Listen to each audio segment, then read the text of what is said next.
Welcome back to the channel, everybody. So let's get straight into it. Gypsy Rose Blanchard back in the headlines again because it's Gypsy. Where else would she be? For a girl who claims that she wants to be normal, wishes that she wasn't in the spotlight, took the opportunity to say, you know what? Here's one I haven't tried yet. Let's say I'm gay. It's Pride Month. And that's exactly what Gypsy does. God, y'all, this girl really works my nerves. There is one thing I really detest in life. It's a fake and a phony and an interloper. That's what I'm going to call Gypsy. She is riding the back of the LGBTQ plus community right now, Pride Month, for the attention that she so desperately craves. Now, Gypsy, I'll say this before I read this article. While you were being called by those parole officers that day, what you could have asked them to do is, you know what? Get me in touch with a real therapist, okay? Because I didn't get that real work in jail. They don't have that type of work there. Y'all hook me up. Please, quick, fast, and in a hurry, like you want me out of the state of Missouri. But no, not Gypsy. So she does this article, and I'm going to read it to y'all. Let me get through this. My God, Gypsy. Every day it is something new with you. Gypsy Rose Blanchard has revealed that she experimented with her sexuality in prison.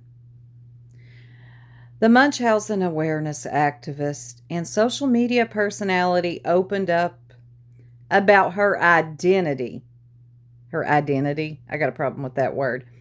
In the second episode, which I'm watching, of the Lifetime series Gypsy Rose, Life After Lockup. If you're not watching it, there's 2 episodes in. It is actually a good docuseries, which she chronicles her journey as a free woman, including reconnecting with Ryan. We all know about this. Here is what she says, y'all. Okay. A big part of womanhood is learning to become comfortable with their sexuality, and for years I wasn't, she shared in the episode. For a long time, I questioned my own sexuality because when I was a teenager, a preteen, I felt like I was attracted to girls. God. And I got to experiment with that in prison. Do the math, stupid. That's all you had around you was women in prison, you dizzy ding dong. Hello, Gypsy. You ain't getting by with this one. And when you went to prison, what was she? 18, y'all? 17, 18. I'm going to stick with 18. So you have spent, Gypsy, most of your adult life in prison. Yeah, that's kind of all you've had the chance to experiment with until you got out 6 months ago. She added, my God, I think I've kissed more girls than I have guys. Again, Gypsy, you were in prison. Yeah.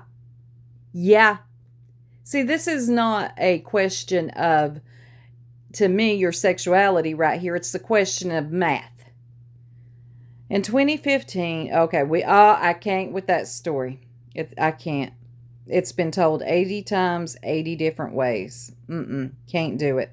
So anyway, so now Gypsy thinks she's gay or bisexual because she experimented with her sexuality in prison and kissed more girls than she did guys.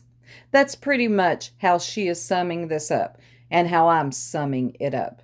What I am saying is somebody who is always desperate to be in the spotlight, desperate for any type of headline, that she will go this far to insert herself into a community that she probably isn't really a part of. And if she is, there is always that possibility. Why don't you give yourself a minute? Why don't you just give yourself a minute to breathe? Girl, you have been married, divorced, you got a restraining order on him, gave us several different reasons why you divorced him. And then you got with that other dude, Ken. I don't know who you're with now. You're all over the place. You've had your plastic surgeries. And now suddenly Pride Month comes around and Gypsy Rose is going to capitalize on that to be in the headlines once again. And that is simply how I see it. I know some of you all are going to disagree with me and you shouldn't question somebody. Normally, I wouldn't question that unless it's Gypsy Rose Blanchard. I find her to be very manipulative and calculating. That's just how I see her. I feel like this is a girl who knows exactly what she's doing. And just because she uses that baby voice, do not be fooled. This girl was taught by the worst, unfortunately. And I will say this, Gypsy, go get you some help. Go get you some real therapy. Figure out who you are and deal with your own demons. You did go through torture. You did go through hell. I'm not saying what Gypsy done was right. Matter of fact, I feel like that could have been handled way differently. At any moment, she could have alerted somebody, but it is what it is at this point, and she's done what she's done. But if she wants a healthy life going forward, this ain't how you do it. This ain't it, Gypsy. Staying in the headlines, always trying to shock and sensationalize something about yourself. It has backfired on you several times, and I don't see it stopping anytime soon. This isn't going to work. You continue to do these stunts, and they continue to backfire on you. And I take an issue with anybody that tries to capitalize off of other people for their own gain. And this is what I see when I read this story about Gypsy Rose. Quick rant. I'm out. Y'all have a beautiful and blessed day.